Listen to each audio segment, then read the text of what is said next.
All right. Well, thanks for joining, everyone.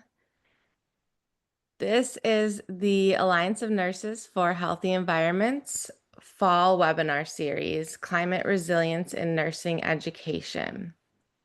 Today, we have Barb Sattler giving us talk called Everything, Everywhere, All at Once. And I just had everything pulled up. All right, Dr. Barb Sattler is Professor Emeritus at the University of San Francisco and an international leader in environmental health and nursing. She has been an advisor to the U.S. EPA's Office of Child Health Protection and the National Library of Medicine for informational needs of health professionals on environmental health. She is a founding member of the Alliance of Nurses for Healthy Environments. Through her founding role with the California Nurses for Environmental Health and Justice, she has been engaged in educating and involving nurses regarding climate-related extreme heat, storms, flooding, and fire-related human health risks. While at the University of Maryland School of Nursing, she directed the Environmental Health Education Center and received NIEHS, EPA, HUD, and USDA-funded grants. Their focus included environmental justice, community-based action research, greening healthcare, which involved bringing healthier and sustainably grown foods to hospitals, and working with communities that were challenged by lead-based paint, hazardous waste sites, and air pollution. Dr. Sattler is a registered nurse with a master's in public health and a doctorate in public health from Johns Hopkins School of Public Health. She is a fellow of the American Academy of Nursing. Thank you so much for joining us today, Barb, and I will turn it over to you. Thank you so much. And I can only see a few people. I see Nancy Cheney now too. Hello. And for all the others that I've met over the years, a warm hello to all of you. And I'm glad you're still in the fight because we have to be there. So put on your seatbelts because this particular talk, which I first did a variation of for the National League of Nursing several years ago, and then was invited to do it again at several universities, has grown a little bit, but the core is the same. And I think what I've heard is it resonates with nurses, and I've used it in education. And so here we go. First of all, while I do work on environmental health primarily, I think, and I teach environmental health courses, both to the DNP students and MPH students. These are the things that are part of our context. I'm going to go through them rather quickly, but I don't think that we can ignore that since the murder of George Floyd, that we've had certainly a resurgence in interest and vocalization and attention to racism in this country. And we do that periodically, and we cannot let that ebb now and have to keep flowing with that. We also know that gun violence, what happened yesterday, what happened last week, the week before at schools, at churches, is just completely out of control. And we now have per person more firearms per person than there are people. And we really, it's hard for me to even think about what the solution is going to be about that when we've got people, and I know Nancy is from a state where she's actually been confronted when she was an elected official by members of her community who wanted something to be done in the small Idaho community, and they were in her office visibly with guns, telling her this is what they wanted her to do. We're in a society in the United States uniquely where gun violence is just out of control. We also know that what's going on now with the ways that we are addressing immigrants, the way we've been doing it now, even before Trump came in, but his approach to it, militarizing how we're addressing this, separating families, it is also part of the news that we hear on a daily basis, part of what we watch. And for those people who are most affected, it is putting them in a steady state of fear. Almost all of our rights are being impinged upon right now. Certainly reproductive rights. We know that the LGBTQ plus community is up at arms as well. They should be, and in fear about what's going on with rights in this country. And we are in a civil war. We are in an ideological civil war right now. And so to do the work that we want to do, to work on climate change or toxics or any of the other things that those of us who are anti want to work on, we can't ignore that we're in this incredible context. We also need to know another part of the context. I live in a very rural part of California, and what is happening in rural America is we're losing healthcare, we're losing hospitals. With the consolidation of hospitals, when a hospital system buys several other hospitals, the ones they get rid of are often the ones that aren't as money-making, and they're often in rural areas. So we're watching units of hospitals close down, and then we're watching whole hospitals close down. And we as nurses who are involved in any way in state policies and of course in national policies need to have that as part of what we're thinking about when we're working on any kind of health policy. In this country, that is one of the richest, or if not the richest in the world, 1 in 5 of our children go hungry every night. And just in the past week or two, we've decided that undocumented children could no longer come to Head Start programs where they receive free meals. And what that also means is their mothers and fathers are going to have to find some other kind of daycare or not work. We also have other issues with our food and nutrition. We know that nearly $173 billion has been spent on obesity healthcare in any individual year, and that more people eat unhealthy diets than eat healthy diets. And this is contributing to a variety of things, including many chronic diseases. We have an incredible epidemic of addiction in this country. And in 2024 alone, over 80,000 people died of overdoses there.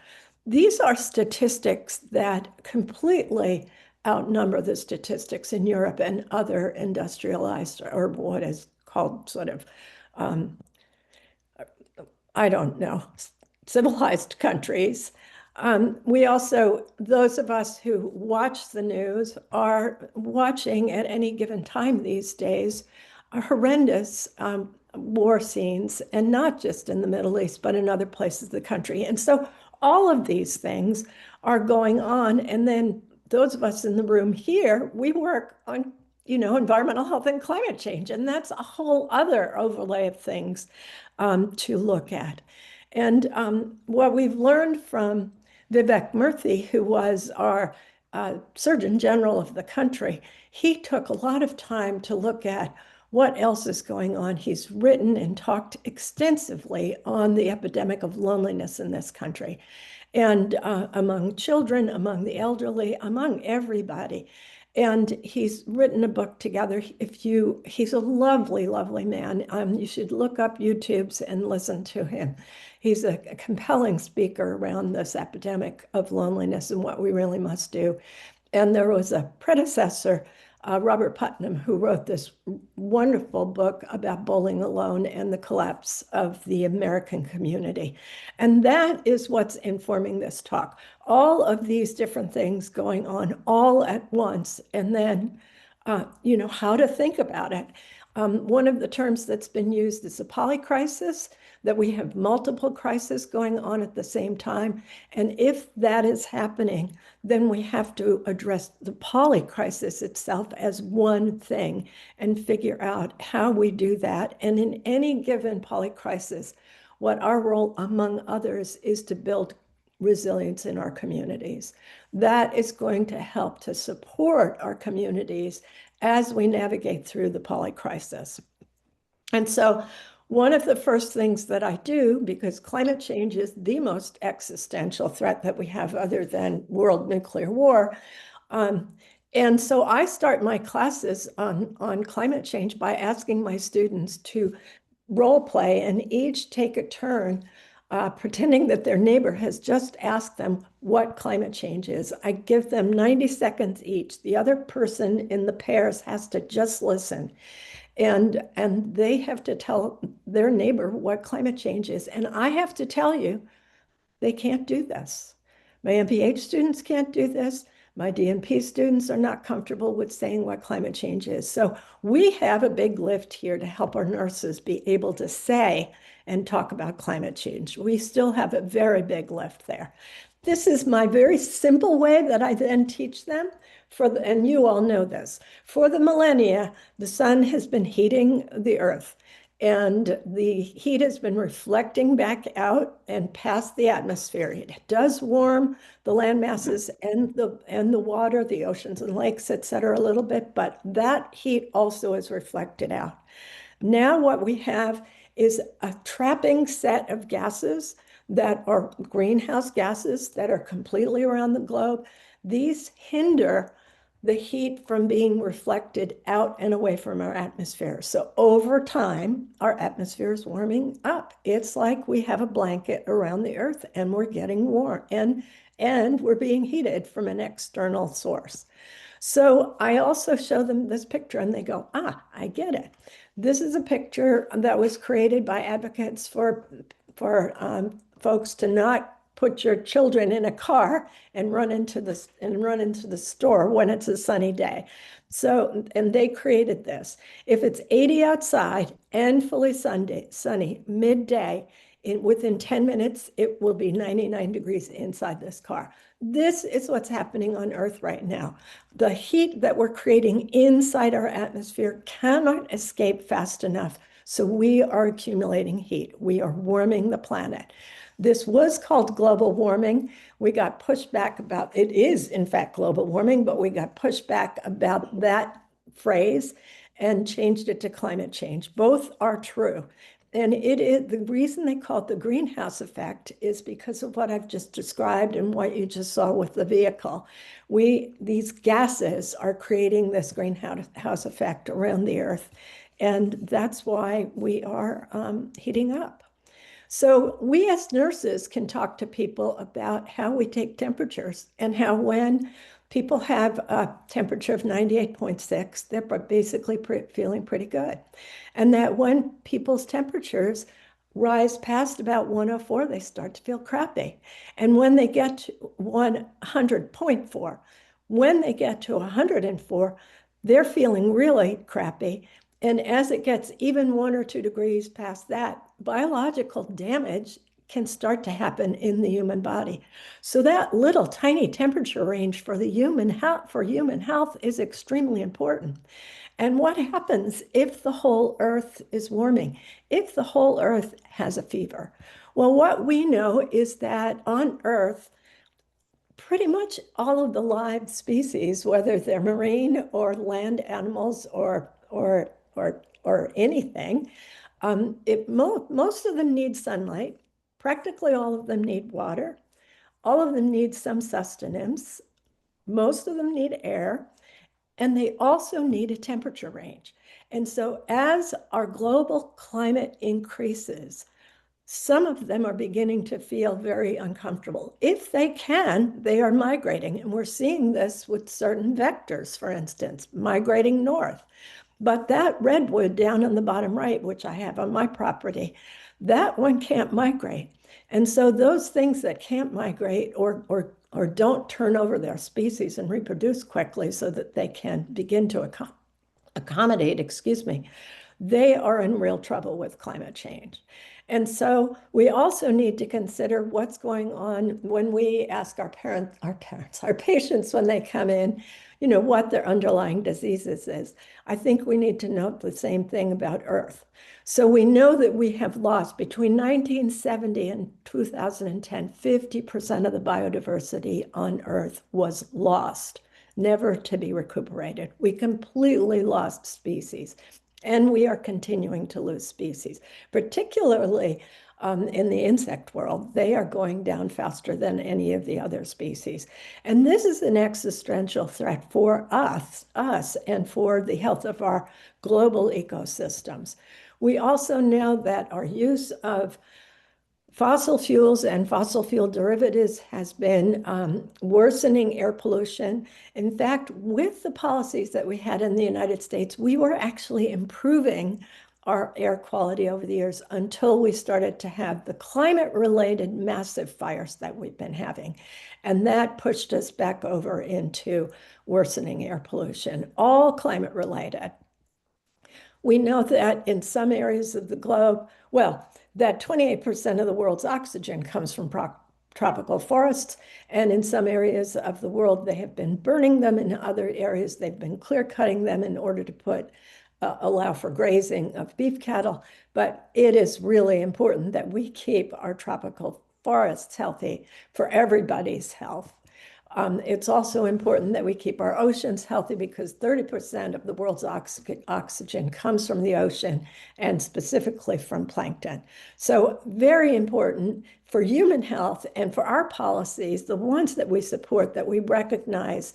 And if we're asked by environmentalists to support the health of the oceans and the rainforests, we need to be signing on as nurses saying this is a health issue.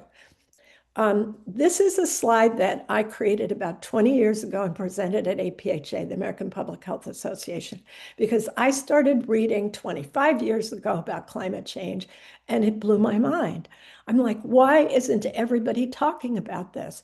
These were the things the scientists were saying 25 years ago in the literature that we were going to start to see. Sea rise, extreme storm event, changes in agriculture, drought and fires, heat waves, decreased and changes in access to water, overall increase in morbidity and mortality, species extinction, and then climate refugees. And now we're in it. Now this is us. And this is happening. And we know as nurses that human frailty doesn't, it picks and chooses. It's not all of us. But when we have pandemics, it's many more of us. Overpopulation creates more risk, extreme poverty, hunger, wars, homelessness, racial injustices, and a range of other vulnerable populations, the very young, the very old, et cetera. And we as nurses know this well. We teach about this. But we cannot have healthy people on a sick planet. And so we need to insert the polycrisis of things that we work on into working also on making our planet healthy again. These are pictures, all of them except for the one with on the far left with the deer. These are all pictures that are from my communities here where we've had extreme fires. And the top middle one, that is my Kaiser Hospital. I'm a patient at Kaiser. That hospital was entirely evacuated in the middle of the night by nurses, doctors, and other health staff because the fires were lapping at their walls. And the other hospital, Sutter Hospital in our community, also was evacuated. We know that other hospitals have actually been destroyed by the extreme fires. So we have a stake in this. We have a big stake in this in so many ways. I'd like to just point out that when we get those orange skies, whether they are in California or in the Northeast of the United States, where you got them a few years ago, that when a house burns down, there are plastics, metal, pesticides, solvents, paint, nail polish, you name it, everything is in that house. Everything goes up in smoke. The products of combustion are often unknown, and those that are known are often highly toxic. And that becomes the smoke. And the smoke is what creates these orange skies. And so you need to know, we need to know, smoke does not go to heaven. It then settles. It has particles in it. These particles then may be a function of, and by the way, the bottom right is a map that was of the smoke from the Canadian fire several years ago. So you'll see Albany and Providence and New York on that map. That was the Northeast. When you guys in the Northeast finally understood what we folks in the West have been experiencing with these fires and smoke. But think about it. a whole Target-like store went completely up in smoke in one of our fires, from soup to nuts. And so what happens when a hardware store or a general store or a beauty salon or a dry cleaning institute, shop goes up in smoke? What's in that smoke? What becomes part of that ash? Sorry, let me go back and just say that ash. And so I had visible ash on my cars, but what we also had on our dining room table was more ash and more dust than we did before. And that was ash and dust that came from the houses and businesses that burned.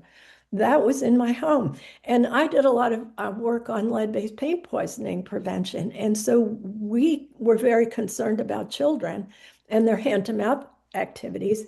And I think in those communities where you've got ash and dust that came from fires, we should be thinking about how to protect our children in the same way we did from lead-based paint poisoning and all the ways that we did that.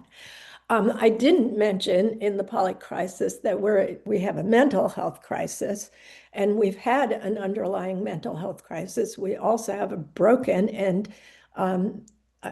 unsubstantial mental health system.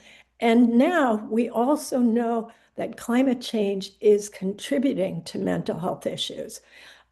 Some of the underlying mental health issues, we've got increases and rise in suicide in children 5 to 11. Unimaginable to me that you have a 5-year-old with suicidal ideation. We know that suicidal ideation in youth is on the rise. When I was talking about these beds in hospitals closing in rural America, the mental health acute facilities and units in rural America are almost absent at this point. And of course, the pandemic didn't help our children, and a lot of them are still struggling with some of the results of that. We also know through a study that was done with 1,000 youth in 10 countries, including the United States, that our youth are paying attention. And they are extremely worried about climate change. And 50% of them, when surveyed, of 10,000 youth, said that they were sad or anxious, angry, feeling powerless, helpless, or guilty about climate change. And 45% of them said that almost every day they thought about climate change. And importantly, they think that we have failed them. And I think they're right. And we continue to fail them without really having real actionable policies on climate change right now. If you work on mental health or teach psych mental health, note that there are a lot of very, very good materials that you can use that have been created by the World Health Organization and some of the psychiatry and psychology associations. So just Google this because you'll find lots of good materials. And then, of course, because of the polycrisis, that combination of poverty and race contribute even further to mental health issues.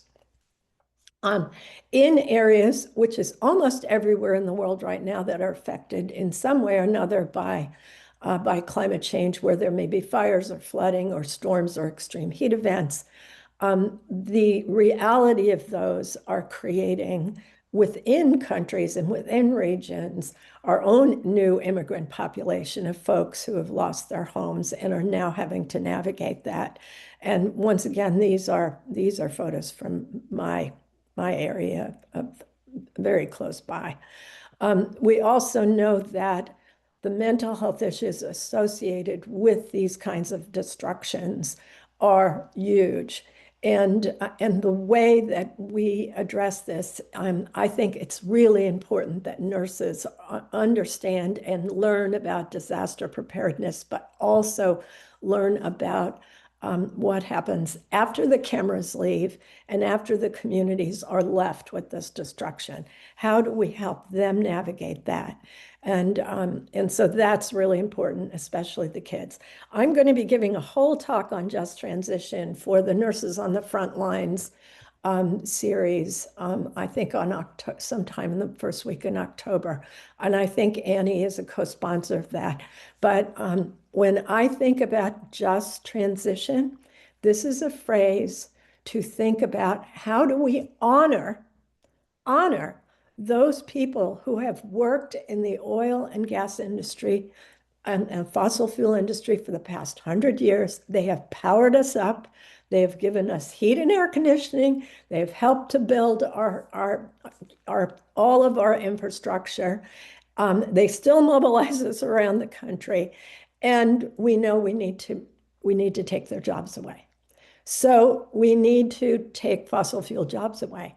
How do we make sure that as we're doing that, as we take 60,000 jobs from those working in oil and gas and 73,000 workers who work in the plastic industry, and that's a fossil fuel derivative industry, how do we take care of them? How do we have a plan that makes sure that when we take their job away because we need to address climate change, that we take care of them?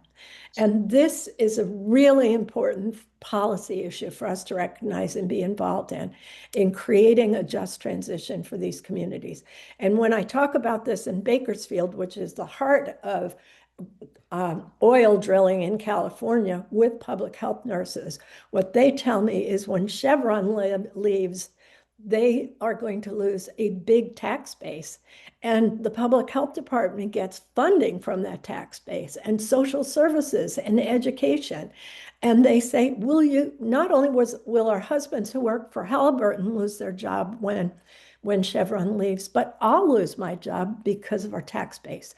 So this is a very important conversation for us to have.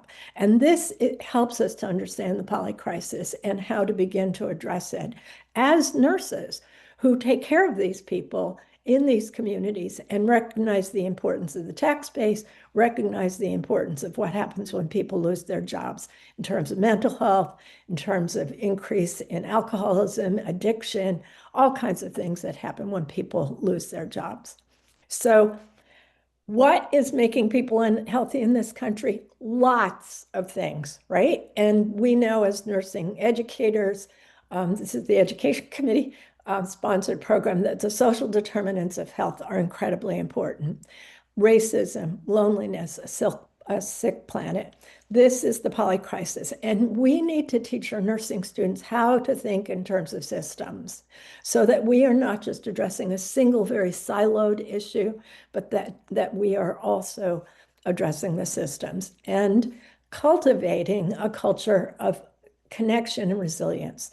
And so how we do that includes building and rebuilding our social infrastructure. And I'll talk about that in a little bit, but working on policies that are truly family friendly. And I use that term family friendly in however you define family. You may not be biologically connected. You may be any number of variations of how families connect, but family leave, free daycare, which every other developed country has free daycare of one sort or another. And then also in designing how we're moving people around. We also need to create more conditions for people to eat together. My students do not have potlucks. They don't know what I'm talking about when I say, do you ever have potlucks? That's what we used to do. If they do eat together, they go to a restaurant. Well, that's good. They're getting together. But eating together, singing together, dancing together, and being together in all the many ways that we know how to do, faith-based organizations, any number of ways that people meet and greet and are together. We know that good climate change policies also provides good co-benefits. So when we get off fossil fuels, we will have cleaner air. When we have better public transportation and more active transportation, we'll have less chronic diseases. When we have more sustainable agriculture with less pesticides, we will have less cancers, reproductive health risks, and less other health issues. When we even eat more plant-based diets, which is better for the earth, we will see health improvements, evidence-based health improvements. And I just need to mention briefly that we cannot have healthy people with a broken healthcare system.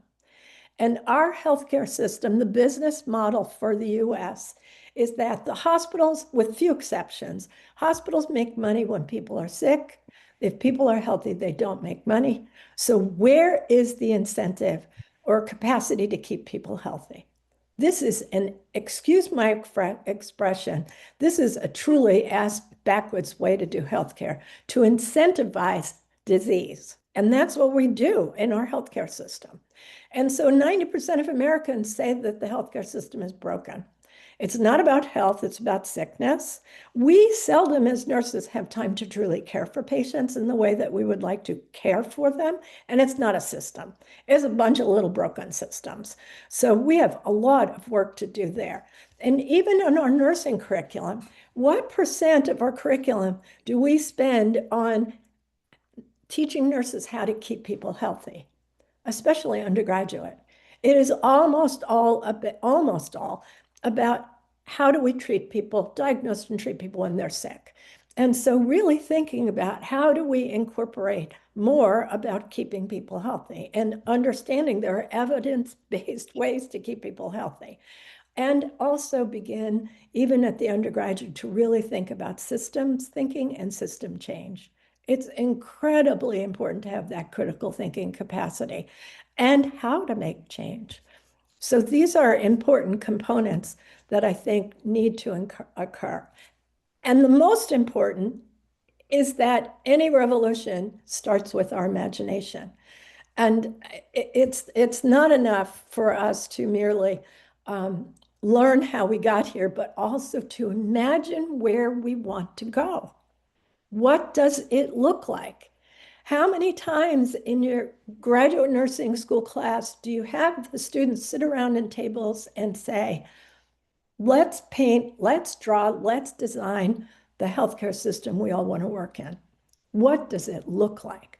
And so we need to radically change our healthcare system to keep people healthy. What does that look like? We need bold vision care in the Solution Center. we need bold climate change. And so that means ending our fossil fuel. And I didn't talk much about the food system, but we have much work to be done there. Einstein said imagination is more important than knowledge. Knowledge is limited. Imagination encircles the world. We need to set the table for imagining, whether it is in our nursing organizations, whether it's in our classrooms, whether it's in my book club is going to be doing some imagining. Any way that you bring people together, we cannot get to a place that we cannot imagine yet. So we need to begin to imagine before we can design it, before we can get there. This is critical, and especially as educators. And so obviously you all have told your students we're the most trusted professionals on health. But what's the point of being the most trusted if we're not using our voices, right? Who cares? So if we are the most trusted, we must be using our voices and organizing our voices for impact, and not just, for complaining. And so if you think that other nurses will be an awesome advocate for systems change, think again. I believe that all students should have an opportunity to go to their state house or at least their city council and see how the sausage is made. They should have that experience. We should demystify that for them. It's real people having real conversations at real hearings, hearing the pros and cons about issues. They should have that experience. And then for us, many of you are you're members of ANI, but are you a member of ANA? Are you a member of your subspecialty organization? Are you a member by race, the National Black Nurses Association, the National Association of Hispanic Nursing? Are you a member of your union? These are all collectivizations of nurses where we can collectivize our political power and our voices. These are places to teach our students that they can really amplify their voices.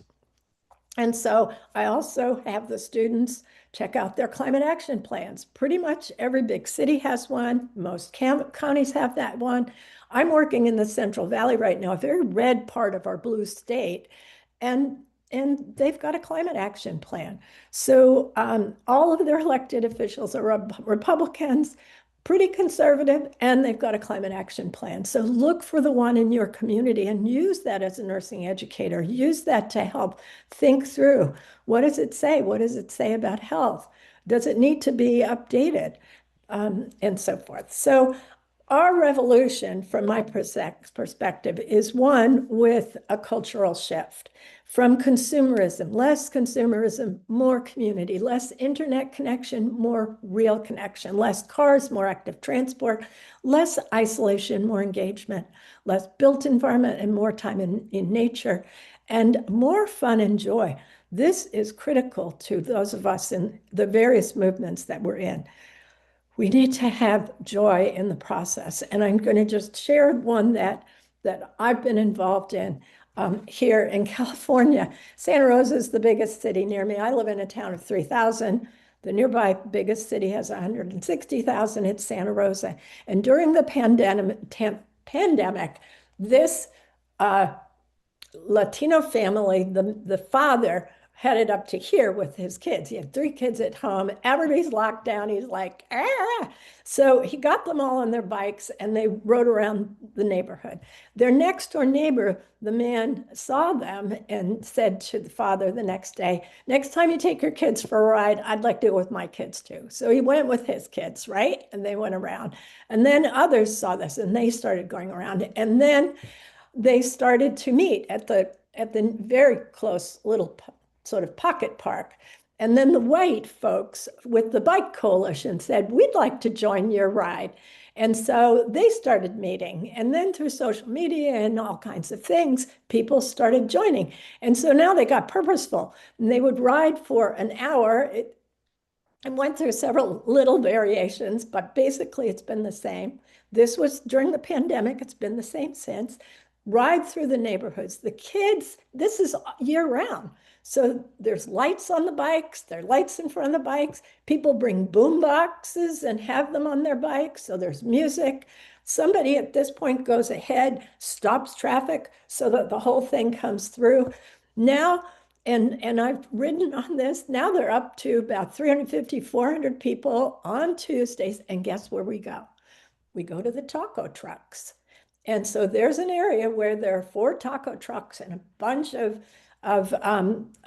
picnic tables set out. People get off their bikes. People, older, younger, brown, black, white, sitting at tables together, communing, getting to know each other. This is a weekly event, getting to know each other, sitting down and eating things from the taco truck.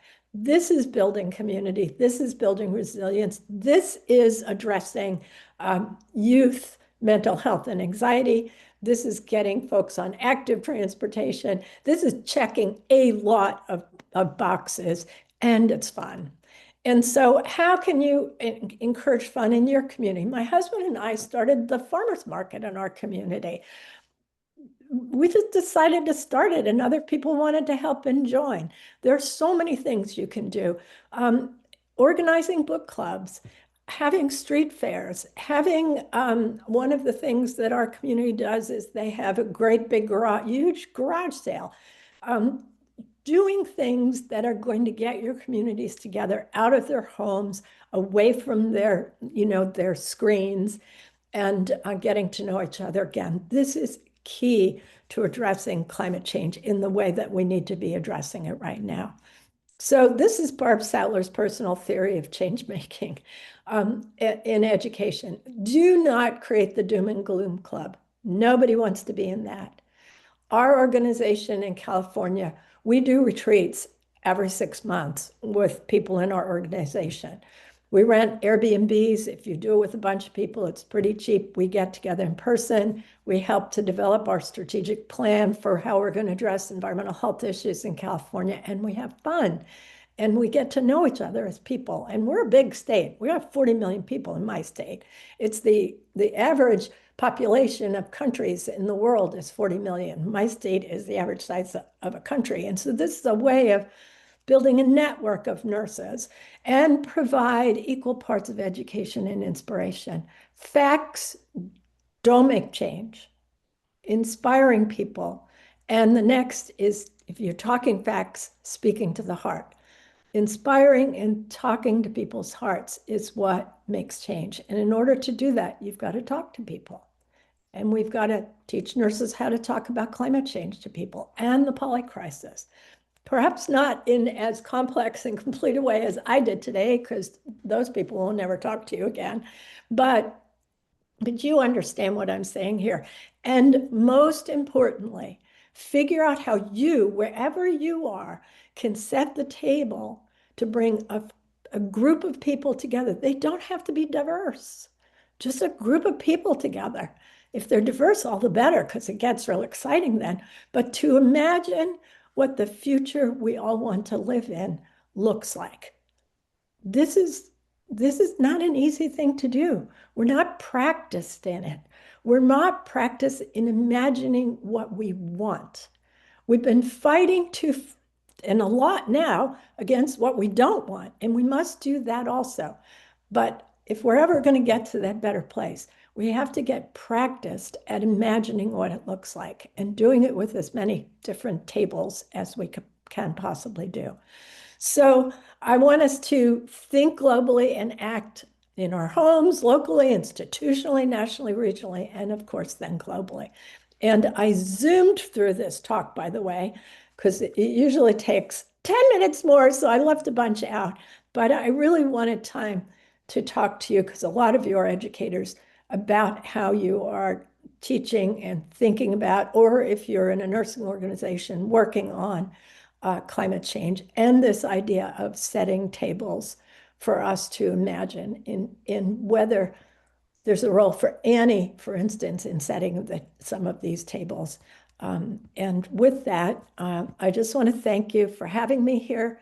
It's always a pleasure working with other nurses, and I hope that some little part of this has inspired you to think about your work in a maybe broader context and maybe a way that you haven't in the past, and maybe a couple of tools for you to use in your classes. So thank you so much for having me. I really appreciate being here.